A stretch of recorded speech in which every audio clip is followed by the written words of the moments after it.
শিৱসাগৰ দিখৌমুখ উচ্চতৰ মাধ্যমিক বিদ্যালয়ৰ প্ৰাক্তন সতীৰ্থ সন্মিলন কাৰ্যসূচীৰ অংশ হিচাপে উলিওৱা হয় 12ৰখনীয়া শোভাযাত্ৰাই অভিভূত কৰি তুলিলে শিৱসাগৰবাসী। দুদিনীয়া কাৰ্যসূচীৰে শ্বহীদ সাংবাদিক কমলা শইকীয়া ক্ষেত্ৰত অনুষ্ঠিত হৈছে 1946 চনত স্থাপিত বিদ্যালয়খনৰ প্ৰাক্তন সতীৰ্থ সন্মিলন। সতীৰ্থ সন্মিলনৰ সৈতে সংগতি ৰাখি অনুষ্ঠিত মুকলি সভাত অহলয় প্ৰতিদিন টাইমৰ মুখ্য সম্পাদক নিতুমণি শইকীয়াই ৰাজ্যৰ চৰকাৰী বিদ্যালয়ৰ দুৰৱস্থা প্ৰসংগত ভাষণত উল্লেখ কৰে প্ৰতিদিন টাইমৰ মুখ্য সম্পাদকগৰাকীয়ে। কাৰ্যসূচীৰ অংশ হিচাপে অনুষ্ঠিত হয় অন্তৰংগ আলাপ আৰু আলোচনা চক্ৰ। সাংস্কৃতিক অনুষ্ঠানত গীত পৰিৱেশন কৰিব জনপ্ৰিয় কণ্ঠশিল্পী বিপিন চাওতাঙে।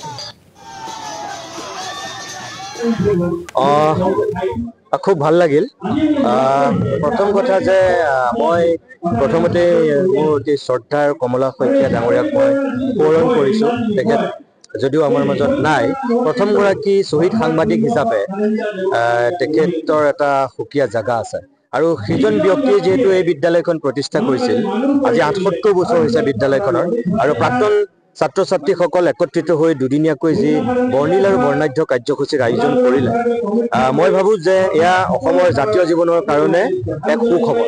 কাৰণ এনেধৰণৰ অনুষ্ঠানে কিছুমান নিৰাশাৰ মাজতো আশা জগাই তোলে, আৰু মই ভাবোঁ এই বিদ্যালয়খনৰ অতীত ৰোমন্থন কৰি বৰ্তমানৰ ভেটিত ভৱিষ্যতৰ সোপান সিঁচিব বিচাৰিছে তেখেতসকলে এই অনুষ্ঠানৰ যোগেদি।